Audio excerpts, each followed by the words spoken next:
Welcome, everyone. I hope everyone can hear me. Welcome, everyone, to the 2022 Arnold Swanberg Lecture in Military History, which I believe is the 12th in the series that began in 2010 through the remarkable generosity of Mr. Arnold Swanberg, an alumnus of the University of Montana and a son of Great Falls. I am John Eglin, professor in the Department of History, which is enormously grateful for Mr. Swanberg's continuing support of this series. Our lecture this evening is being recorded by Missoula Community Access Television as part of a media assistance grant to the Department of History, for which we extend our thanks. It is my particular honor and privilege to welcome our lecturer this evening, Linda Colley, who is Shelby Cullom Davis Professor of History at Princeton University. Among the many recognitions she has received, she was most recently, and I think from what you hear, you will agree, highly appropriately, named a Dame Commander of the Order of the British Empire in the Platinum Jubilee Honors List. She tells me she hasn't yet been to Buckingham Palace for her investiture yet, as they're a bit preoccupied there at the moment. The story of Linda Colley's career is the story, I think, of the historiography of the period that encompasses the Enlightenment and the Age of Revolutions. As a research student of John Plumb at Cambridge University, she embarked on a study of the early Hanoverian Tory party, which on its surface may seem to be a fairly conventional topic, except that everyone assumed that Tories weren't a thing, if you want, after the accession of the Georges. And anyway, Louis Namur had shown everyone that party affiliation was meaningless in this period. Her upsetting of this consensus won her election as the first woman fellow of Christ's College at Cambridge, a signal achievement, as this was the Cambridge of Tom Sharp's satirical novel, Porterhouse Blue, which if you haven't ever read, you may in fact read now. And her subsequent book, In Defiance of Oligarchy, appeared in 1982, the same year that she joined what I think of as a second British invasion in the years of the Thatcher ministry of British academics to American positions, and she came to Yale University. Her second book, Britons Forging the Nation, set the pattern of increasingly ambitious projects. Here she grappled with the reality of Britain as a composite state, 3 kingdoms and 4 nations, as diverse culturally, religiously, and even linguistically as were the Habsburg lands of Central Europe. Well, that's an exaggeration, but you get my point. She methodically described the forces that led Welsh and Scots and English and even Irish, not only to identify as British, but to express that identification with boots-on-the-ground service in international warfare and global expansion. The vexed subject of empire was tackled in her next truly monumental book, still my personal favorite, Captives, Britain and the World, 1650 to 1850. Ingeniously, the captives of the title were not any of the peoples subjugated in the British quest to paint the map red, but the British themselves, whether literally captive of those who resisted or obstructed Britain's global expansion, or later figuratively captive to the idea and to the ideology of empire. Her most recent book, The Gun, the Ship, and the Pen, which incidentally is just out in paperback, is no less ambitious, questioning everything we think we know about these things we call constitutions. I'm going to let her elaborate as her lecture this evening is drawn from it. I will, however, make one observation. As she is lecturing in an established series on military history, that although no one would call her a military historian in the conventional sense, warfare, in one form or another, looms in the background of all of her work, whether on political oppositionists concerned, ostensibly, with the expansion of a fiscal military state, or efforts to unite disparate peoples into a nation to fight formidable military rivals, or ordinary people dispatched to the ends of the earth to plant the flag by persuasion or force, or codified constitutions that enshrine the apparatus of warfare, the means to sustain it, and the personnel to staff it. To paraphrase the dedication of The Gun, the Ship, and the Pen, her entire body of work speaks in one way or another to the ways that lives are shaped by war. Ladies and gentlemen, I give you Dame Linda Colley.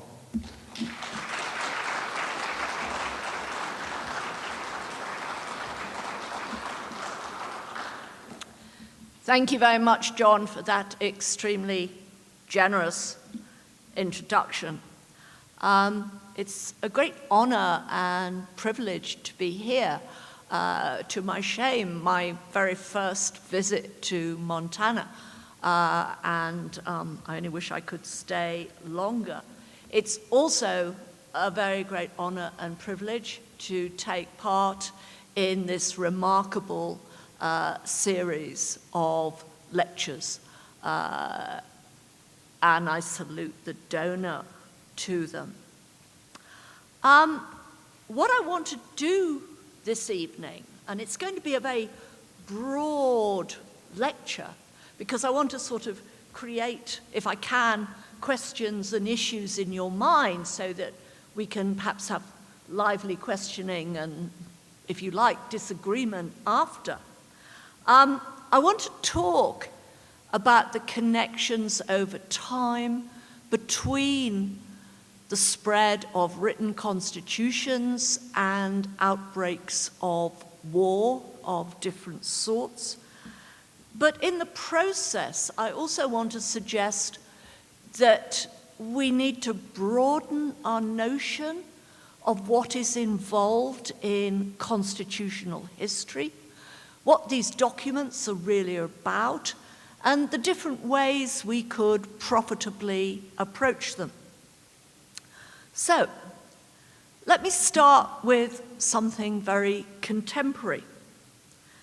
2 years ago, in 2020, Russia's constitution was altered in part and at the insistence of some fairly liberal Russian lawyers, so as to proclaim that country's commitment to, I quote, the peaceful coexistence of states and peoples, and the need for Russia to contribute to strengthening international peace and security. This amendment to the Russian Constitution just 2 years ago clearly touches on the relationships between constitutions on the one hand and order and crisis on the other. But it also raises questions manifestly about how historians and everyone else can actually read and understand constitutional texts. Codified constitutions are not and never have been purely legal, domestic, and philosophical statements.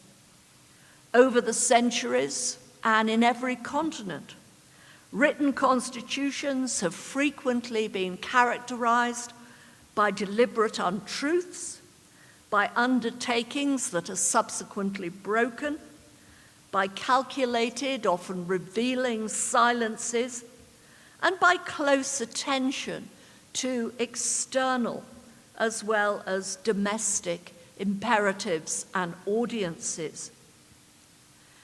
These sort of constitutions, codified constitutions, have also been generally short-lived. The American Constitution is very much an exception. It's been calculated that the average longevity of a written constitution since 1800 is about 17 to 18 years, which interestingly is exactly how long Thomas Jefferson thought these documents should last before they were completely rethought and restarted. As well as often being short-lived and often not telling the truth, these kind of written constitutions have frequently been bound up with violence, with actual violence, with the fear of violence, with attempts to repel or prepare for violence. And these were the arguments that I developed in my recent book. This is the British version, The Gun, the Ship, and the Pen. And in this lecture, I want to draw on some of the ideas I develop in that book, while also going in some ways beyond them. Now, written constitutions demand historians' wide, though questioning, attention, because for all their many failings over time and often very limited shelf life, they have proved a relentlessly contagious genre. If we take a codified constitution now generally to be, quote, a written document, an endurable objective thing, which is what Hannah Arendt called them, then this sort of device was increasingly being resorted to, both in parts of Europe and in North America from the mid-18th century. You get early versions of codified constitutions in the 17th century, but the fashion, the trend for these documents really gets going in the mid-18th century, and it starts before the American Constitution. It's really from the 1750s that you see this genre taking off. And one of the most influential early constitutions in the 18th century is the Corsican Constitution of 1755, which doesn't last very long, but is extremely democratic, at least as far as men are concerned. By the 1810s and 20s, written constitutions, codified constitutions, were multiplying fast in other parts of the world, in Central and Southern America. During the second half of the 19th century, an era when access to the franchise for men expanded widely, regions of Asia, North Africa, and the Pacific world also experimented with political and legal texts that were widely treated as constitutions. The First World War, which destroyed old systems of states, along with various monarchical empires, provoked a flurry of further, often ephemeral, political constitutions. So even more did the Second World War. And this contagion of written constitutions spreading across the globe has only continued since the Second World War. Between 1990 and 2015 alone, there are estimated to have been over 100 new written constitutions. And again, many of these are connected with war. Not in this most recent case, mainly with war between states, but very often with civil warfare. But violence is still working through. Now, approaching this broad phenomenon in world history, why is this phenomenon happening at such a scale after 1750? We may think we know the answer, but it's not simple. Approaching this phenomenon comprehensively can be easily inhibited by prevailing methodologies and teleologies. At one level, studies of past constitutions often adopt a nationalistic, sometimes highly patriotic focus, whereby one particular state's constitutional texts and their origins, politics, and meanings are examined only in isolation. At another level, the considerable decline since the 1950s in the fashionability of constitutional history, a decline which is now fortunately being reversed, has led very often to the subject becoming dominated by legal scholars and political scientists. And their primary concern is often to examine the evolution of just one particular aspect of the spread of some written constitutions, namely the rise of democratic constitutionalism. Yet while the linkages between constitutions and different modes of democracy is important, this is actually only one part of the story. The spread of written constitutions has never just been about one thing. All this helps to explain some of the approaches I adopted in my recent book, The Gun, the Ship, and the Pen, which was partly designed to reimagine and reinvigorate constitutional history and to revive the subject more among historians.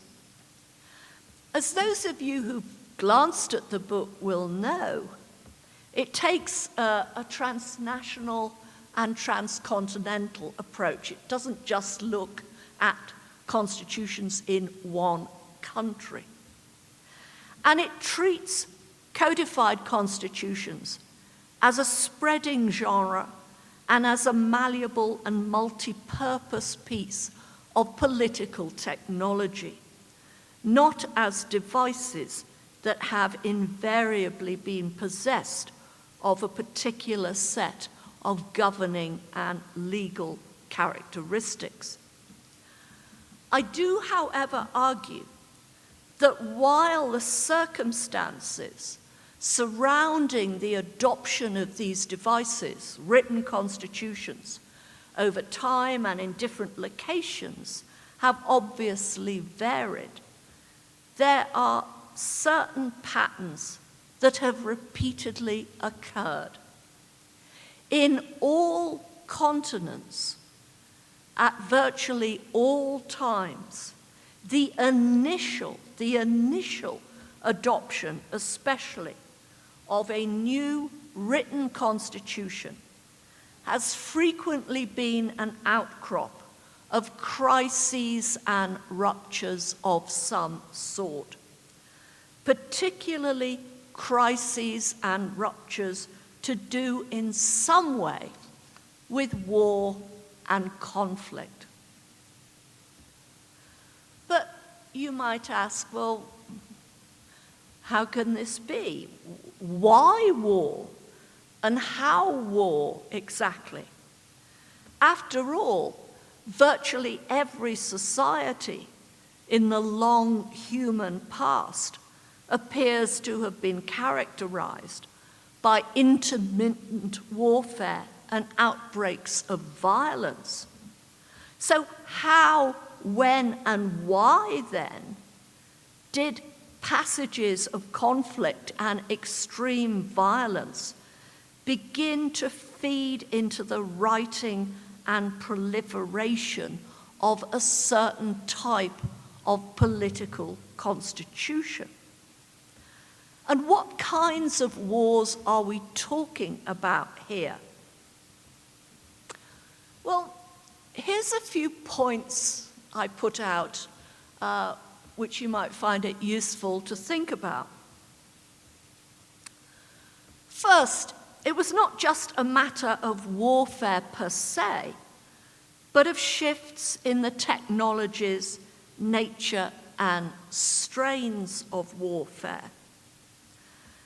By the mid-18th century, the expense of running major hybrid wars, by which I mean in this context, long-distance conflicts involving both large-scale armies and large-scale navies, had risen to critical levels. And this is because by the mid-18th century, warfare is increasingly crossing continents as far as the big players are concerned. And if you're going to fight wars on such a large geographical scale, you don't just need big armies, you need big navies. And this combination of fighting with both navies and armies is incredibly expensive.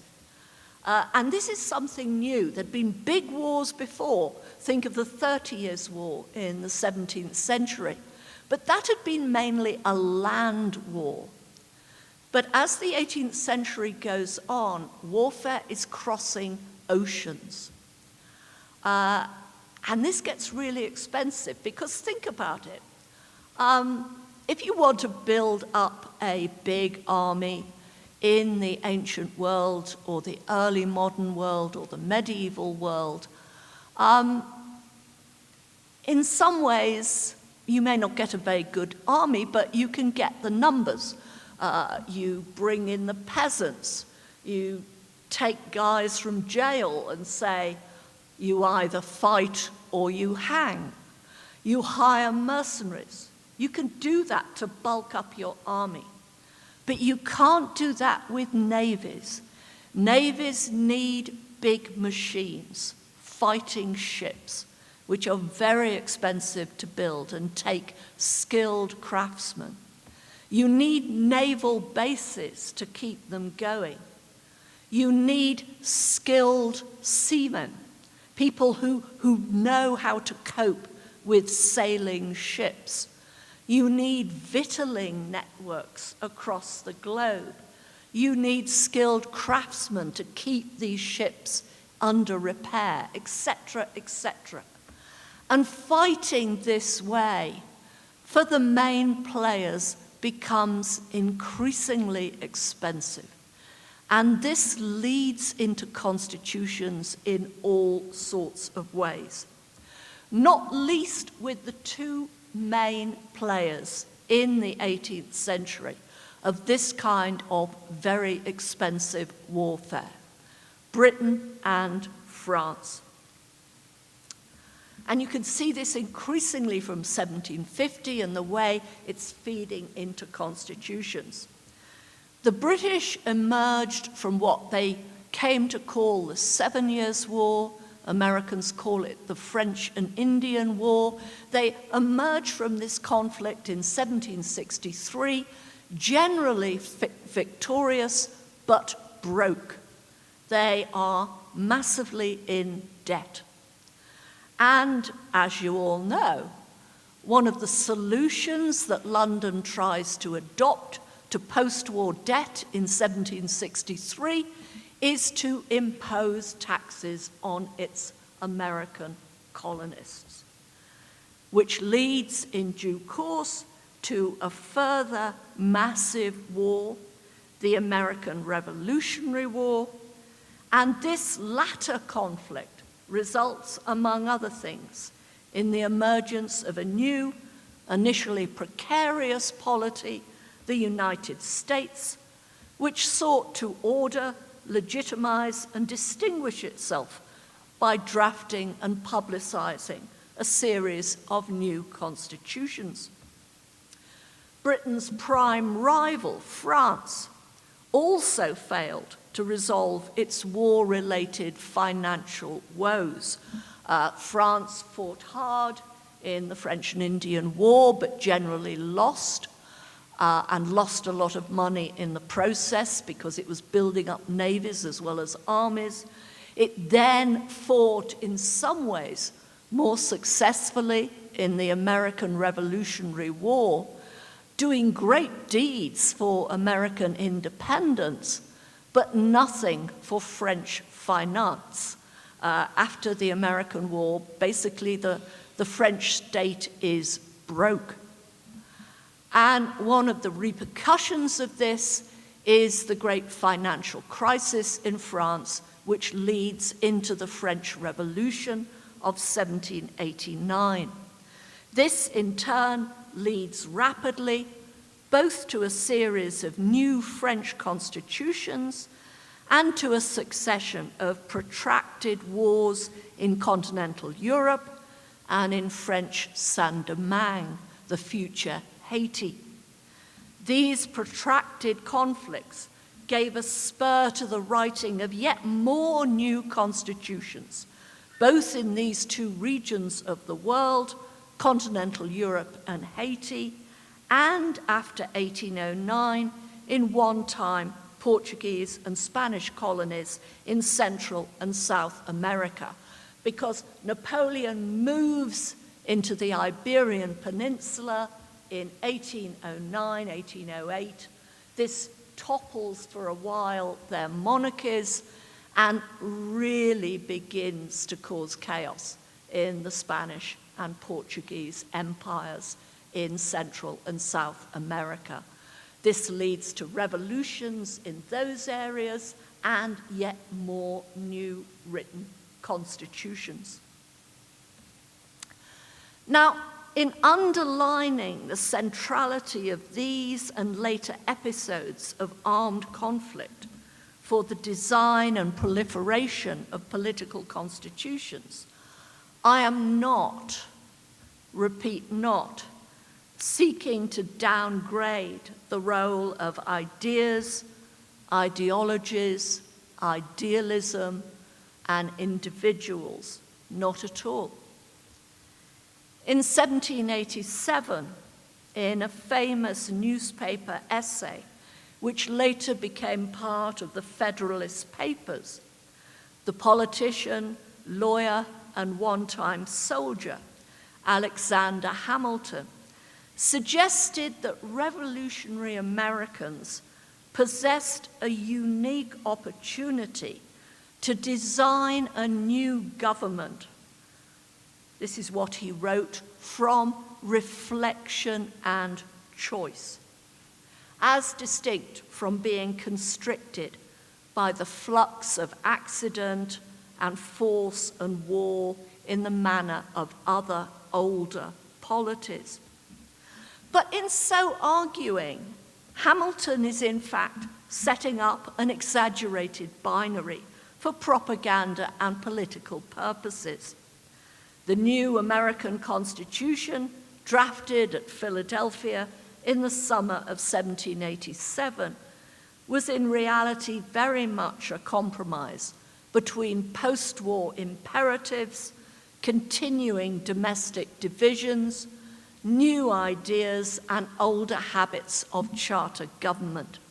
Its makers, the founding fathers, were desperate to restore the new American republic's finances in the wake of protracted warfare, to keep its different states together now that Britain, the unifying enemy, had been defeated, to keep other rival and rapacious European empires out of US territory in future, and as well to keep a lid on potential mass aspirations and democratic activism at home. To this extent, the American Revolutionary Constitution, drafted in 1787, was itself, Pache Hamilton, a product of force and of fears of yet more force. Simultaneously, though, and undoubtedly, and as the debates at Philadelphia in 1787 illustrate, the contents and shape of this Constitution were also informed by Enlightenment and Republican ideals and habits. In other words, the American Constitution was a product both of force and of reflection. But the force was there. Second point, although wars and violent ruptures are recurring features in the rising proliferation of written constitutions after 1750, there were different ways in which these things, warfare and force, fed into constitution making. New written constitutions, for instance, were often and have often been products of military defeats, existential shocks that have obliged vanquished states to reorganize and reinvent and re-represent themselves. And a constitution provides a defeated nation with a new script in the wake of military defeat. And one sees this happening again and again. This was the case, for example, with France, which had been occupied during the Second World War, and with Japan and Germany, which were defeated in the Second World War.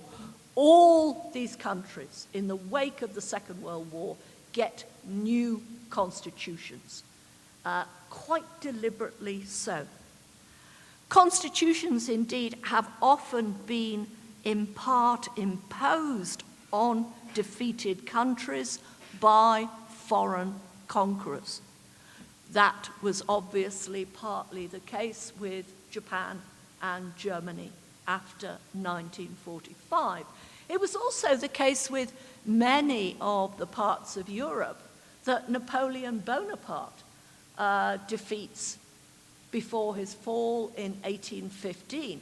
As Napoleon goes round bashing rulers in Europe, he often imposes new constitutions on the territories he's conquered in war. And he does this partly because in some ways he has quite advanced Enlightenment ideas. He wants to extend the franchise, though only to men. He wants to get rid of things like intolerance towards Jewish communities. He wants to get rid of serfdom, all very admirable. But many, indeed all of the new constitutions he drafts for different parts of Europe have other motives too. They all ask the conquered states to pay him large amounts of taxes for his war machine, and they ask for men. Nonetheless, even though these are war-interested, self-interested, sometimes liberal constitutions, they change the political current. It is Napoleon, just as much, if not more than the French Revolution, which leads written constitutions, codified constitutions, to become so entrenched in continental Europe, that there's no turning back. Again, war is important here. This pattern of constitutional innovation following on from military defeat and or the fall or humiliation of a governing regime still occurs. I think we can assume that whatever happens with the current appalling events in Ukraine, it's likely to have constitutional manifestations. If Ukraine is defeated and swallowed up, it may be given an appropriate new constitution, as well as a puppet ruler. If, on the other hand, Putin's special operation fails, we may just see a replacement Russian regime seeking to inaugurate, legitimate, and redeem itself by means of issuing a new Russian constitution. I think this is within the bounds of possibility. So these are some, though only some, of the conflict-related uses of codified constitutions as viewed from above. But what about the uses of constitutions as perceived from below by people at the bottom? How does war fit into this and crisis? Well, let me just suggest a few ways. And one way is the way that over time, imperial warfare and expansionist violence has often been begetters of new written constitutions. There was a recurring pattern over the long 19th century of territories which viewed themselves as being under threat from colonizing and expansionist powers, seeking in response to strengthen and advertise their autonomy and make a case for their survival by designing and publicizing a new political constitution. One sees this in this continent with the Cherokee in 1827. The Cherokee, by this point, are much reduced in numbers. They are under pressure from the emerging state of Georgia.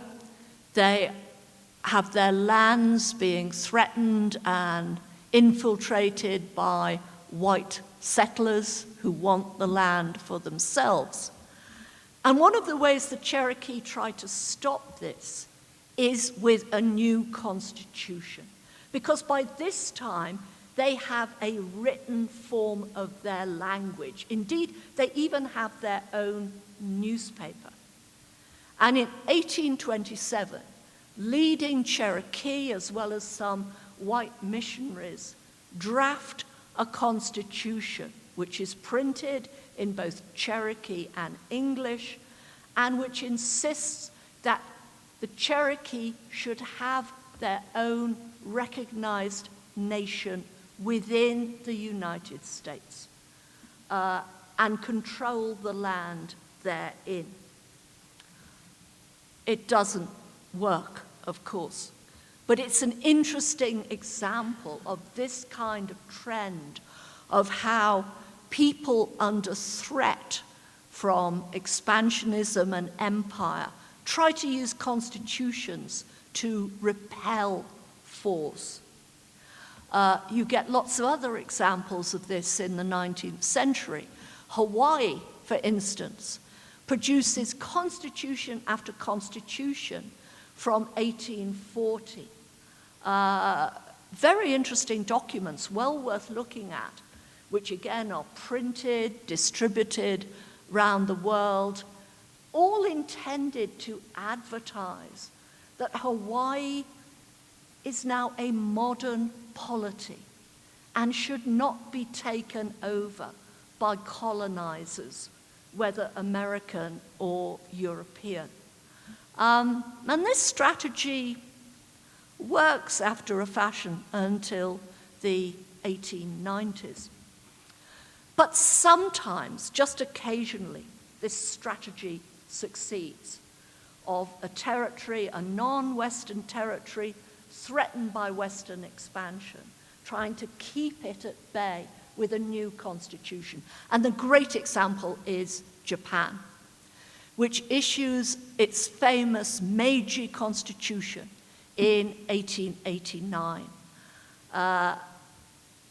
And this constitution, the first successful written constitution in Asia, is very important. And it's not a particularly democratic document. Indeed, it's very undemocratic. But it serves to signal that Japan is a modern polity, that it deserves autonomy, that other powers are to keep out. Particularly threatened groupings within certain polities also seek and sometimes are able to profit from helping to initiate or influence new constitutional orders. Thus, the duration and ferocity of the wars of independence in South America after 1809, along with the struggles post-independence between this continent's various new nations, frequently lead to concessions being made on paper in these regions to one-time black slaves, local indigenous people, and poor whites. And again, it's just men. Why? Because the men are wanted for fighting. If you have lots of wars, you need lots of soldiers. And so you find in South America and Central America, very often, these people, indigenous people, freed blacks, poor whites, able to improve their condition by basically saying, enfranchise us, include us in a new constitution, and we will fight, we will join up. And as a result of this, by 1850, levels of male democracy in parts of South America are higher than they are in the United States or in most of Europe. And this is a trick which more and more polities learn, that if you want people to fight and you want them to pay war taxes, then you have to make constitutional provision for them in some way. And of course, this is one reason, though only one reason, why women for a long time get a raw deal in constitutions. They're not seen as fighting material. Instead, the argument often is, look, we want the vote to be seen as a privilege which is earned through the willingness to fight, to volunteer in the case of war, and to pay wartime taxes. And you see those arguments spreading increasingly after 1850 in non-Western parts of the world. The first Muslim modern constitution, that in Tunisia in 1861, is directly connected in all sorts of ways with the Crimean War. Now, the many and varied linkages between conflict and constitution making after 1850, which I've only been able to touch on selectively, prompt further questions. Most constitutions drafted in the past, like most constitutional revisions now, have been overwhelmingly the work of elites and specialists of different kinds, politicians, rulers, military leaders, lawyers, senior bureaucrats, and the like. So what is it that allows elite-driven constitutional texts of this sort sometimes subsequently to become widely accepted as social and political contracts, emblems for an entire political community? The challenges involved in achieving this and converting an elite-driven text into a noted feature of an entire political system become even greater, of course, when a constitution needs to be put together very quickly, which, since constitutions are so often products of crisis, is frequently the case. All constitution makers, but especially those that have to work at speed, are to a degree borrowers. Constitution makers are almost always plagiarists. And a wonderful example of that is the second oldest surviving constitution in world history, which is the Norwegian Constitution of 1814, the next oldest surviving constitution to that of the United States. And this Norwegian constitution was drafted in 1814 in just 5 weeks because a Swedish invading army was on the way. And the Norwegians know this. They want to try and get their own constitution ready so they'll have some point of identity when the Swedes move in. And they achieve that, but they achieve it by massive borrowing. They call in printed copies of constitutions from all over the West and the Americas, in some cases lifting entire paragraphs from the published constitutions of other countries. And I should say this borrowing always goes on. One thinks of a very interesting written constitution recently, again a product of crisis, the South African Constitution of 1996, something desperately needed to try and stabilize and change a post-apartheid South Africa. And again, it's a constitution marked by plagiarism. In particular, some of these African legislators borrow quite extensively from the German basic law, the German constitution. They're particularly attracted by a major statement in the German basic law that human dignity shall be inviolable. And that phrase is taken up in the South African Constitution. And you can see why post-apartheid this would have so much appeal.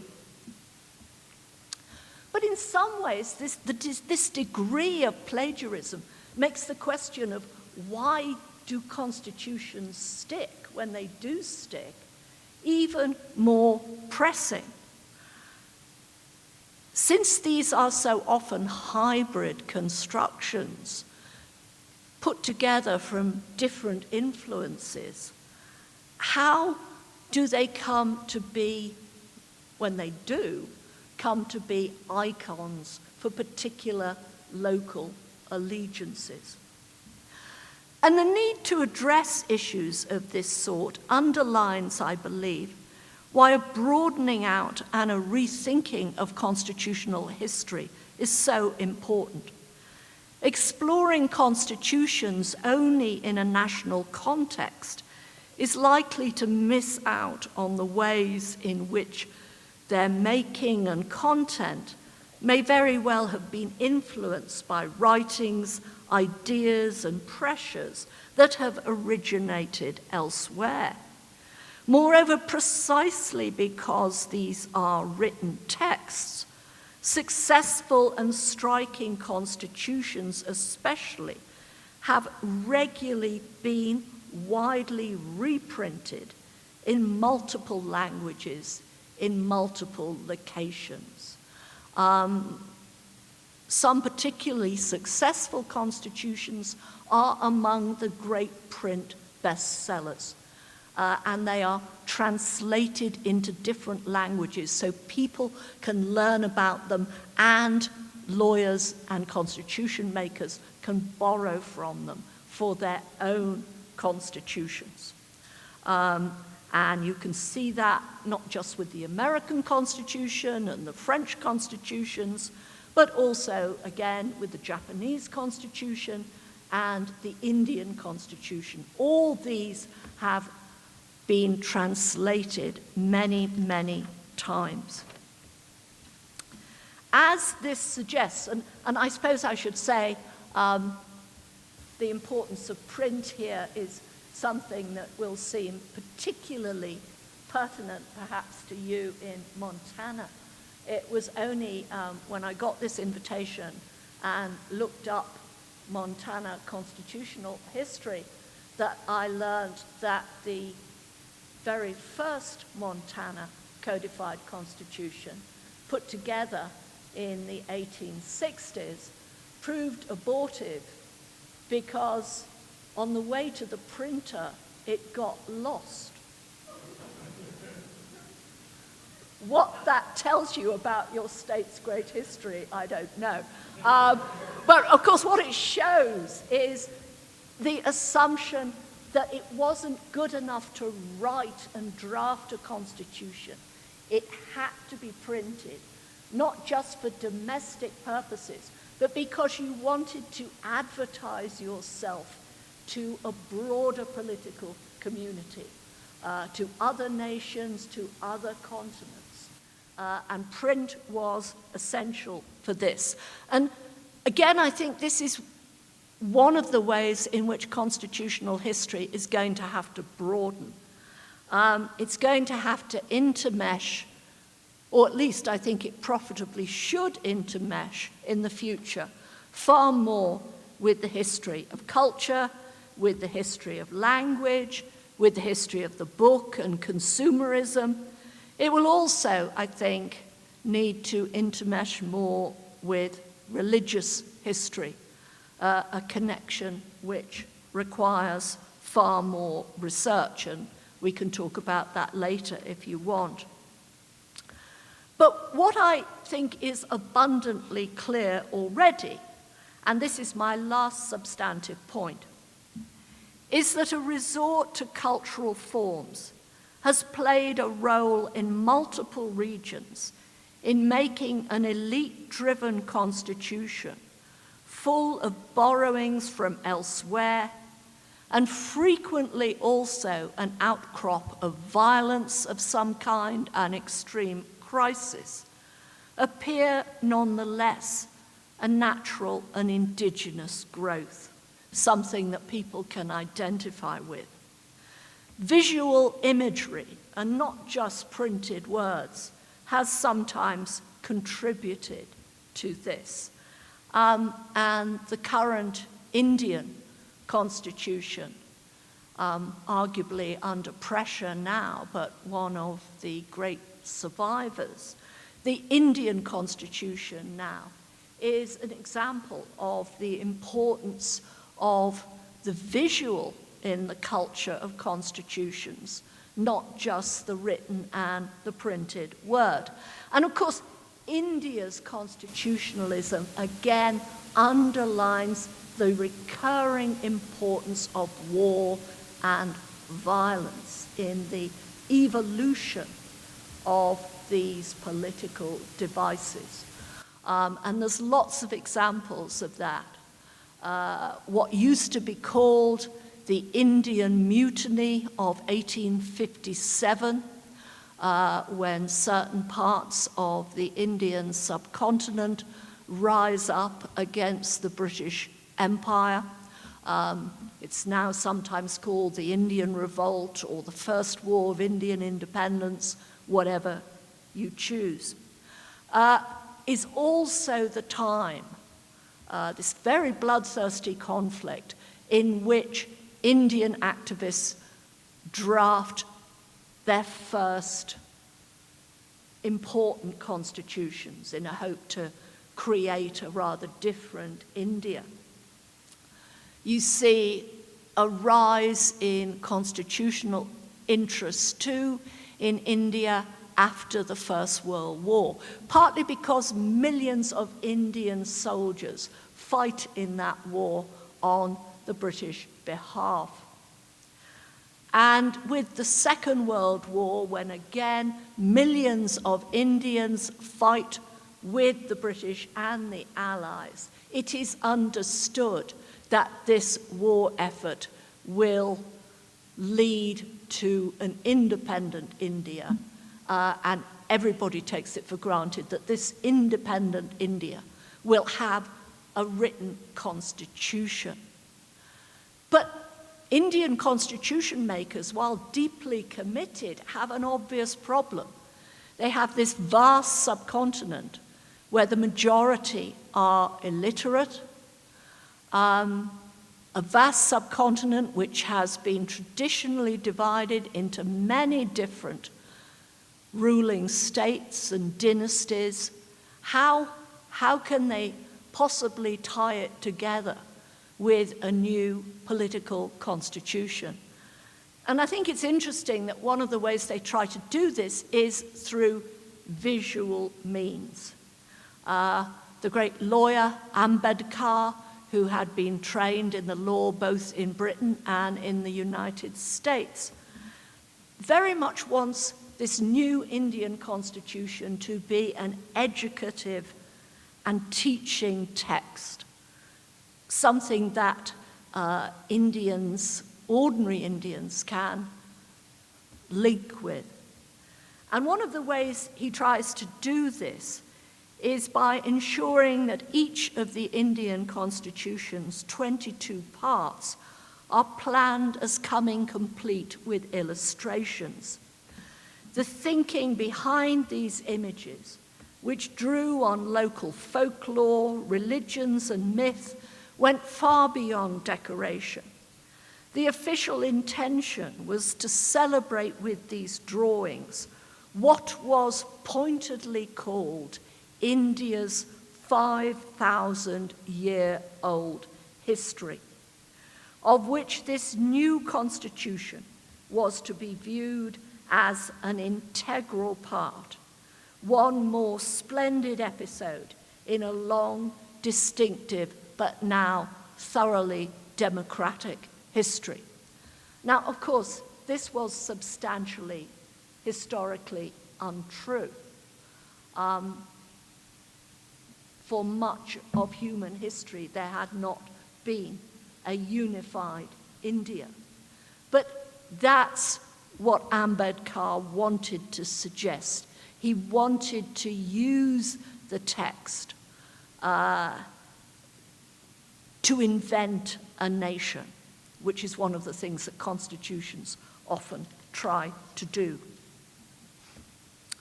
All this, and I warned at the beginning that I would skate over a great part of the world and a great deal of issues that we can talk about later if you want.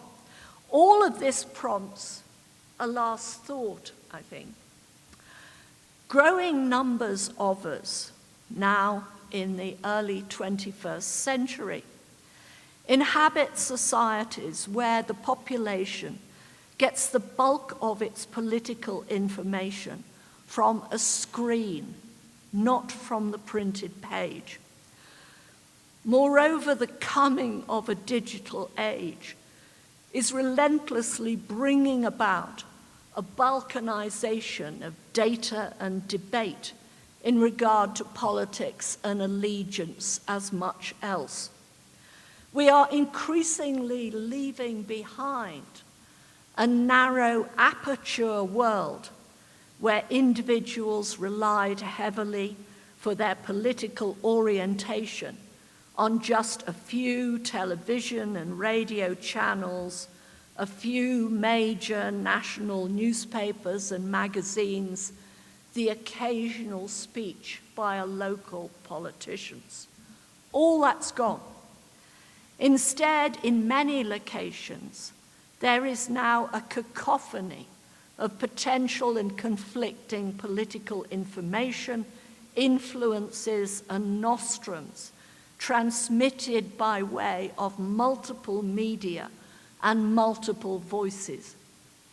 The implication of all this for the status, operation, and futures of political constitutions is immensely important. Here is a new and rather different set and variety of crises which will have an impact on how codified constitutions are made, regarded, and able or not to flourish. Thank you very much.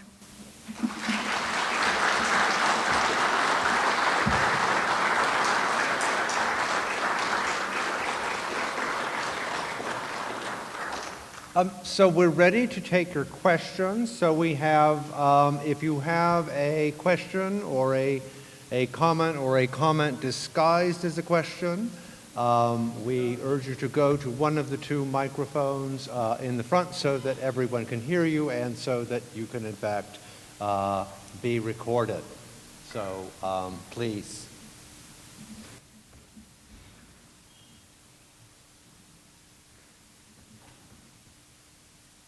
Yeah, hi there. I just have a quick question. Does the type of economy factor in how long a constitution will last? Sorry, I can't hear you. Oh, sorry. Does the type of economy a country has, does that determine how long a constitution will last? Sorry, I'm a little nervous. Sorry, it's. I don't think the microphone is perhaps working. How do you turn it on? Does a type of oh, there it is. It wasn't on. Does the type of economy that a country has, does that determine how long a constitution will last? Like if they're like more open market or more regulated, is that a determinant factor? You're asking, does the type of economy Yeah. influence? Yeah. Yeah. Sorry. Right. A little nervous. I'm glad we've got there. Yeah, I mean, I do make it clear that I'm very much going against the idea of,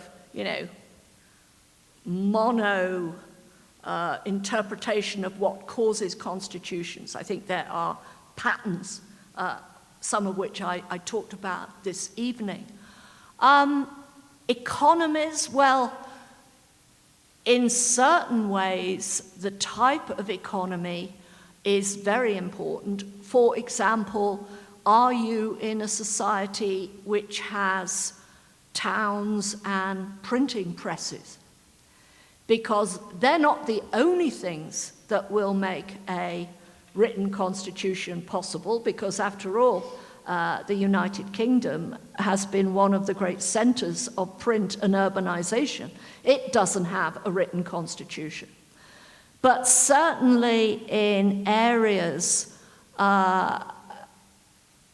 some areas like Central Asia, where print takes a very long time to arrive, you can see that that is getting in the way of constitutional change, particularly if not only you don't have many towns, you don't have printing networks, but you're also not involved in big existential shocking wars and revolutions. If all these things are missing, then the rate of constitutional creativity tends to slow.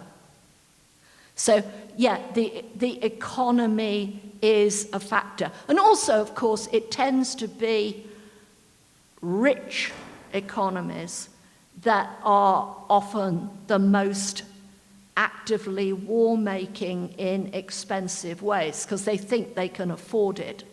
often they find they can't afford it, and this can lead to, as I said at the beginning, political crises, which can result in new forms of constitutional writing. So the economy can certainly be involved in all sorts of ways. Hi. Hi. I like the idea of constitutions, right? In kind of a romantic way. And in this country, you know, people see the Constitution as kind of almost a sacrosanct thing. It's obviously like a secular document, and it guarantees like freedom of religion. People like view this in kind of a very, again, like romanticized, like almost holy way.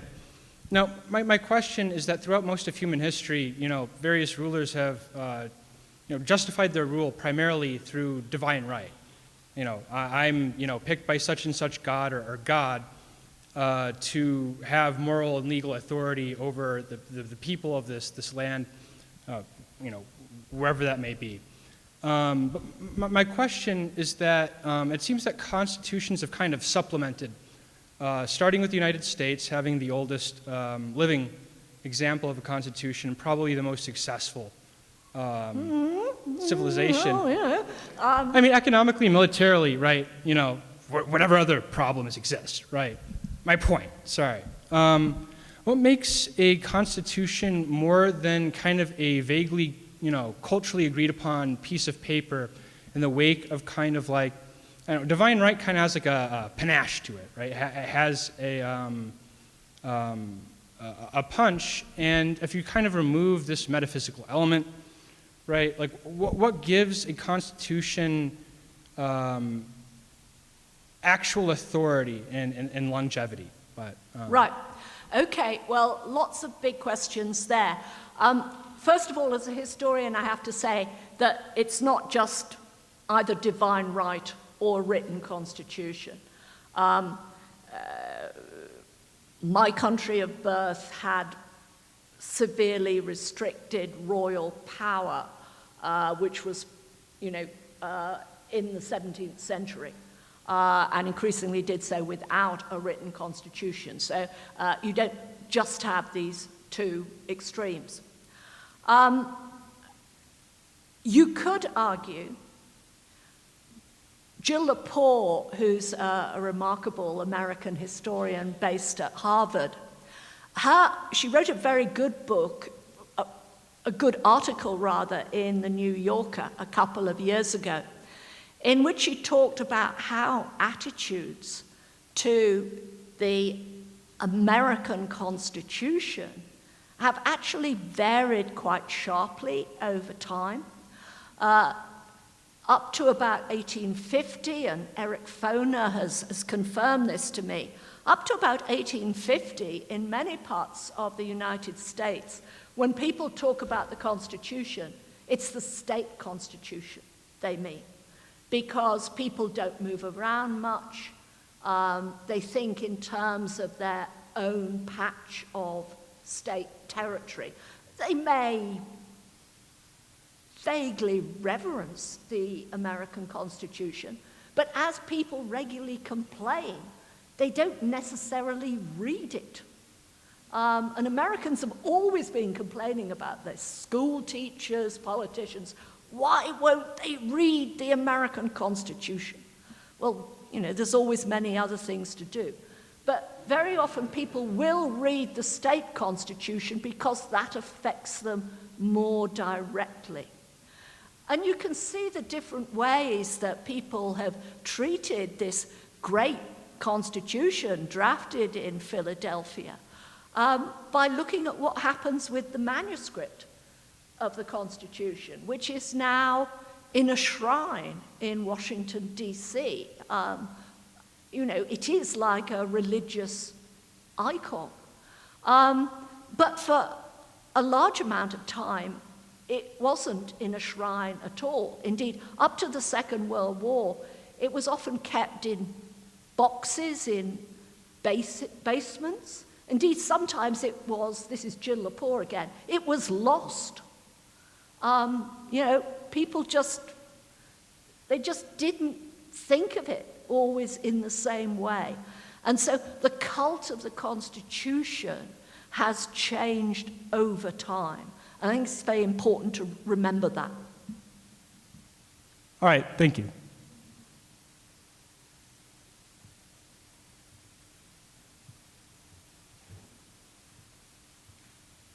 Yeah, so you mentioned it briefly, but can you elaborate on the potential for research in constitutions and religious history? Sorry, it's Okay, I have kind of quiet voice. just shout.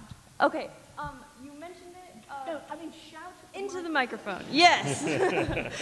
You mentioned it briefly, but can you elaborate on the research potential of constitutions and religious history? Yeah.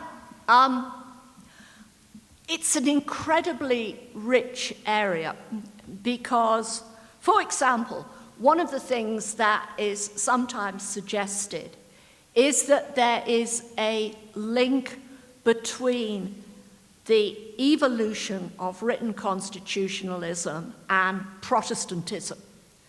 That Protestants believe that the individual should read and have access to the Bible, therefore moving from that position to saying every individual should have access to the written rules of his or her government. It seems straightforward. But the more you begin to prod that, and it's certainly true that some Protestant states, Britain, interestingly, in the 1650s, Sweden about the same time, are experimenting with kinds of written constitutions. Then you've got the United States, you've got Sweden again producing lots of constitutions in the 18th century. All these are Protestant polities, that's very important. But it's also true that Catholic polities are very creative in making constitutions. I mean, one of the most ambitious constitutions, which I didn't talk about in my lecture, was the Spanish Constitution of Cadiz of 1812. And it's partly an attempt to try and keep the Spanish Empire together. But as a way of doing that, it tries to spread equal rights, both in the Iberian Peninsula and to Spain's overseas empire, with, again, it's just for men, all males having the possibility of getting political office if they have the ability. All males, wherever they are, being treated as equal Spanish citizens. So in some ways, this is a very Catholic document. It says the only religion in the Spanish dominions will be Roman Catholicism. But in other ways, it's politically very enlightened, and it was immensely influential. It was one of the most translated constitutions in the first half of the 19th century, major influence on lots of Latin American constitutions. So you could build a case that Protestantism is very important, but you also have to say, well, Roman Catholicism is also important, very important in the spread of constitutionalism. It gets much more complicated when you look at Islam. And this is very, very sticky territory because most Islamic states acquire codified constitutions quite late. And what the religious connections are there is an area of very, very hot debate, which I'm not qualified to enter. So, but religion and constitutionalism. And I suppose another way I've talked about the importance of visual forms. And one of the ways that you can look at the rising cult of written constitutionalism after 1750 is to look at the rising numbers of images of Moses receiving the Ten Commandments. And you can actually trace, they go right up. And here's a sort of direct connection between Moses receiving the word of God and this interest in codifying how human societies on earth are to be regulated. So I think this is a really rich area for research and new findings. Just want to start by saying thank you for coming here tonight. We really appreciate that. My question...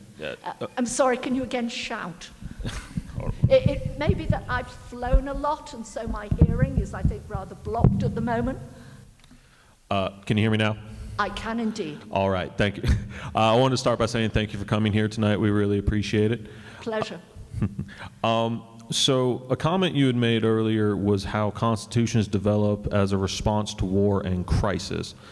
And my own research has to do with the expansion of constitutional rights, particularly the 21st Amendment here in Montana, which also I appreciate you mentioning how they lost their constitution. I always thought that was kind of funny. But I was wondering if you could elaborate on how crisis and war impacts the development of constitutional rights. Kind of thinking about it in the sense of the 13th Amendment coming out as a response, or as a response to the Civil War, the 19th Amendment, World War I, so on and so forth. But if you look at the 21st Amendment, Great Depression had already hit in 1929. It's 4 years off and was a delayed response. So I'm just kind of wondering if you could elaborate on that, please. Yeah, well, I mean, I think you put your finger on a very important point, that in the United States, the link between constitutional creativity and outbreaks of warfare and violence and military threat is a recurring one. Obviously, the American Revolution, which has such an effect on state constitutions and on the Constitution drafted in Philadelphia. But then the Civil War of the 1860s, with all the amendments that follow. Now we know that some of those amendments for equal citizenship for black males and so forth died in the water, but at least they were written down.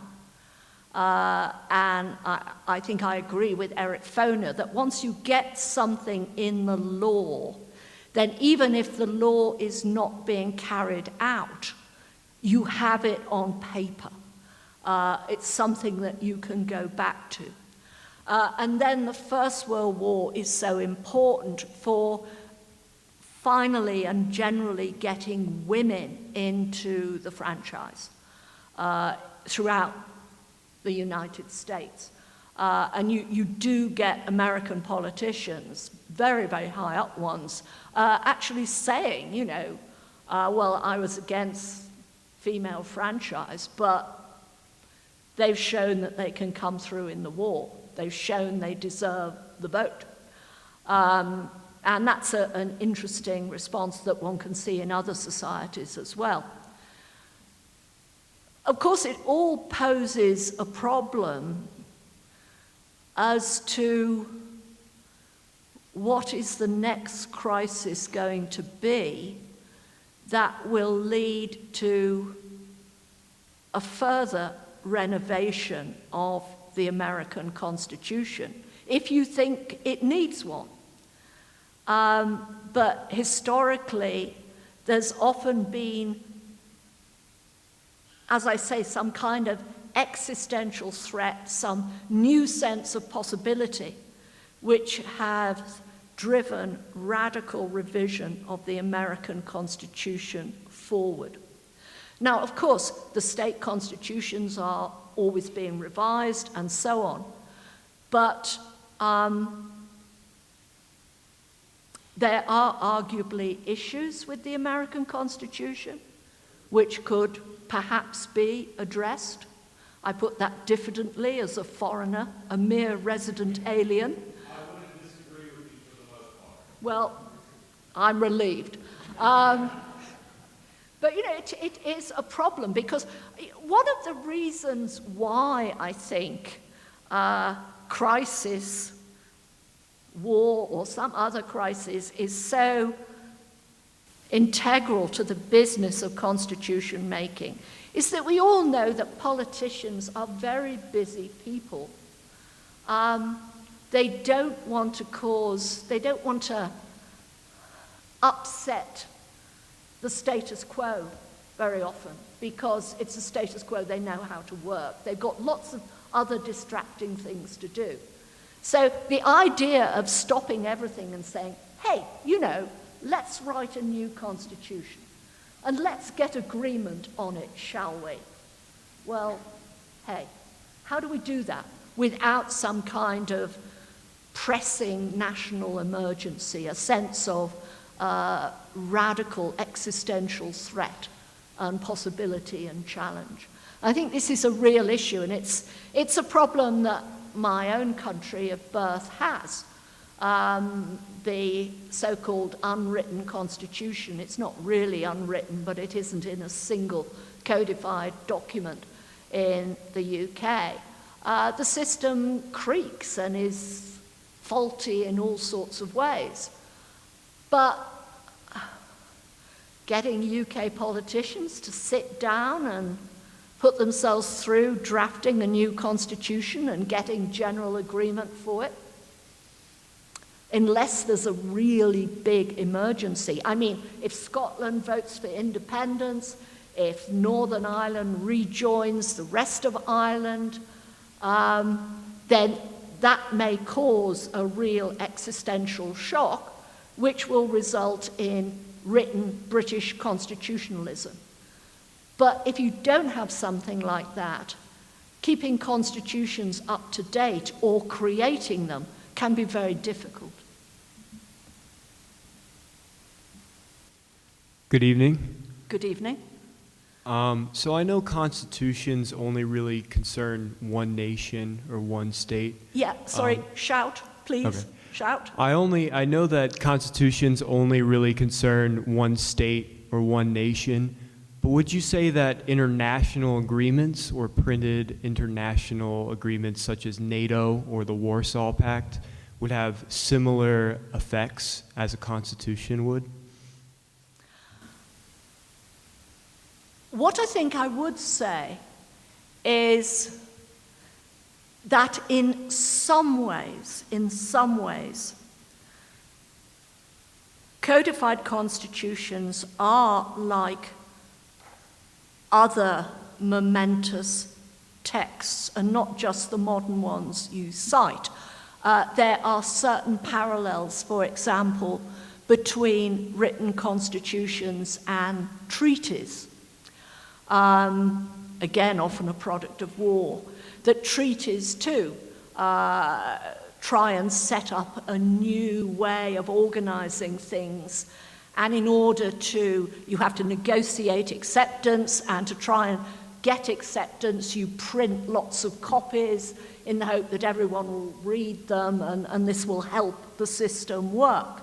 So I think there are overlaps between codified constitutions and other legal come political devices.